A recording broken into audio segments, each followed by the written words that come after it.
ఇది ఛానల్‌లో second unboxing అనమాట. ఇది మెకానికల్ పెన్సిల్.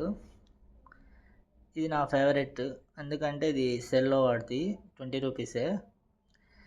ఇది ఇదొచ్చేసి మెటల్ బాడీ అందుకని చెప్పి నేను తీసుకున్నా. తక్కువ రేట్‌లో కావాలంటే దీనికంటే మంచి పెన్సిల్ ఇంకోటుండదు. ఇది మెటల్ బాగా సెంటర్ ఆఫ్ గ్రావిటీని బాగా మెయింటైన్ చేస్తది. ఇది 0.7 పెన్సిల్.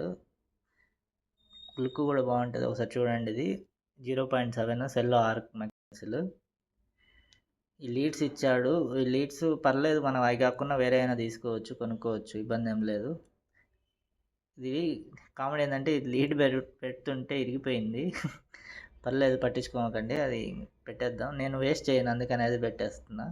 నాకు అట్లా ఇష్టం ఉండదు. ఇది చూస్తే షేడింగ్ అనేది ఈ పెన్సిల్ తోటి చాలా పర్ఫెక్ట్గా ఉంటుంది. ప్లస్ ఇది మనం డ్రాయింగ్ వేసేటప్పుడు ఆ సెంటర్ ఆఫ్ గ్రావిటీ మెయింటైన్ చేస్తుంది. పర్ఫెక్ట్గా అనిపిస్తూ ఉంటుంది అనమాట. ఇప్పుడు మనం మరీ కాస్ట్లీ పెన్సిల్ కొనలేని వాళ్ళు ఉంటారు కదా, పెంటెల్ అవి 1000 రూపీస్వి, వాళ్ళకి ఇది పర్ఫెక్ట్ పెన్సిల్ అనమాట నాకు తెలిసి. ఎందుకంటే ఆ షేడింగ్ అది ఆ సెంటర్ ఆఫ్ గ్రావిటీ పేపర్ మీద పెట్టినప్పుడు ఆ ఫీల్ చాలా బాగుంటుంది. అందులో అది మెటల్ పెన్సిల్ కాబట్టి డ్రాయింగ్ వేసేటప్పుడు డిఫరెంట్ ఫీల్ ఉంటుంది. రైటింగ్కి కూడా నాకు చాలా బాగుంది. Bye guys.